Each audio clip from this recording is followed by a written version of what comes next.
Welcome to our channel. అరుదైనటువంటి ద్వాదశ యోగము ఈ రాశుల వారికి అద్భుతమైన యోగాలను ఇవ్వబోతుంది. జూలై 7న బుధుడు మిథున రాశిలో ప్రవేశించడంతో గురుగ్రహంతో ఈ యొక్క యోగం ఏర్పడుతుంది. ఈ యొక్క యోగం వల్ల మిథునం, కన్య, తులారాశుల వారికి ఉద్యోగం, ఆర్థిక లాభాలు, కుటుంబ సంతోషంతో అద్భుతమైన యోగాలు ఏర్పడతాయి.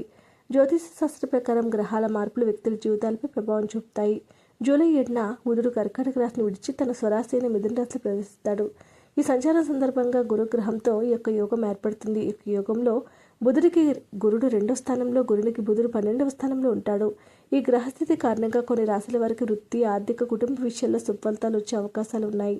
వాటి గురించి తెలుసుకుందాం. మిథున రాశి వారికి అధిపతి అయిన బుధుడు స్వరాశిలో ప్రవేశించడం వల్ల ఈ రాశి వారికి అనుకూల పరిస్థితులు ఏర్పడే అవకాశం ఉంది. ఉద్యోగంలో పురోగతి, కొత్త అవకాశాలు వస్తాయి.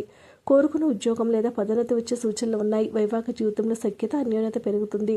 విద్యార్థులకు చదువుపై ఏకాగ్రత పెరిగి మంచి ఫలితాలు పొందుతారు. అయితే అనవసర ఖర్చులు నియంత్రించుకోవడం మంచిది. కన్యా రాశి జాతకులకు బుధుడే అధిపతి కావడంతో ఈ రాశి మార్పు శుభప్రదంగా ఉండే అవకాశం ఉంది.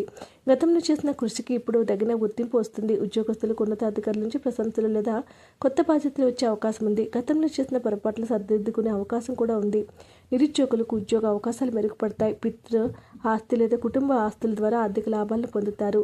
తులారాశి వారికి యొక్క యోగం అదృష్టాన్ని కలిగించే యోగంగా ఉంటుంది. విదేశాల్లో ఉద్యోగం లేదా ఉన్నత విద్యకు ప్రయత్నిస్తున్న వారు శుభవార్తలు వింటారు. కొత్త వ్యాపారం ప్రారంభించాలనుకునే వారికి అనుకూల సమయమే కావచ్చు. ప్రతి రంగంలోనే మీదే పైచేయి అవుతుంది. మీ జీవితంలో అద్భుతమైనటువంటి యోగాలు రాబోతూ ఉన్నాయని పండితులు తెలియజేస్తూ ఉన్నారు. వీడియోని లైక్ చేయండి. మరిన్ని వీడియోస్ కోసం మా ఛానల్ సబ్స్క్రైబ్ చేసుకోండి.